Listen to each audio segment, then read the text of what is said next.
this video we want to help you prepare for your racing in Medemblik this summer. We will explain the most common situations you can expect during your regatta in Medemblik to make sure you know what's going on the racecourse. At the end of the video we will also give you an overview with all the facilities in the harbour. As you can see on our compass, we're now facing north, looking straight at the windmills. This is also where racing area 1 will be. When facing more to the east, you will see racing area 2.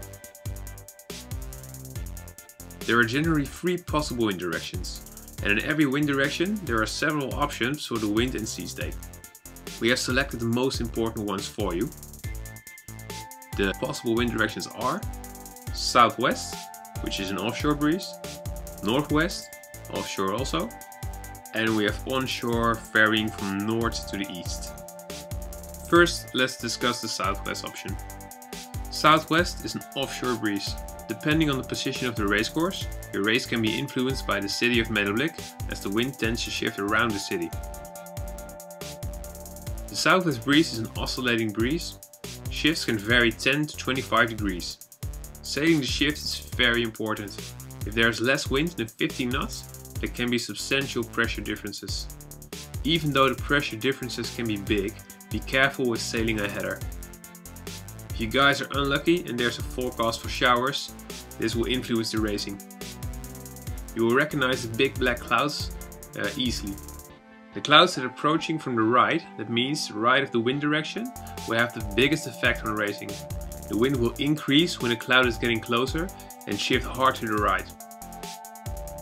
When a cloud is past, the wind will decrease dramatically and shift back to the left again. If the rain cloud is passing on the left hand side of the racecourse, then the wind will shift to the left. The waves will vary depending on the distance to the shore. If the top mark is close to shore, there will be no waves. In the starting area there will be short choppy waves.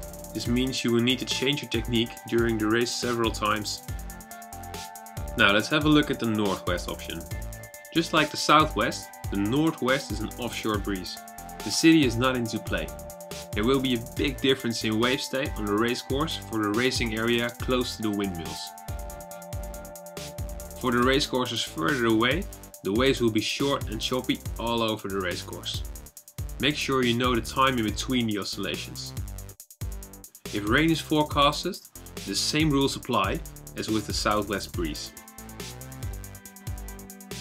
The third option is the onshore breeze, varying from north to east.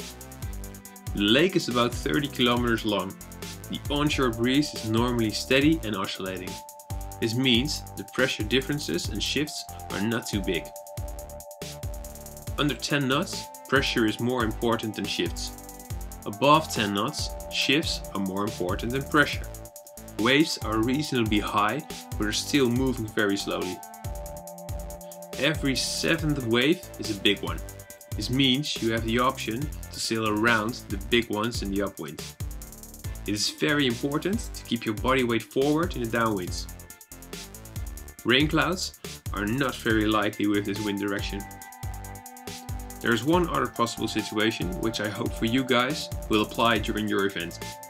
If it's summer in Holland, meaning 25 plus degrees, the wind will likely be east. This wind will be light to medium. Pressure differences are key in this situation. Keep your eyes open and react to what you see. If you don't see it, it isn't there.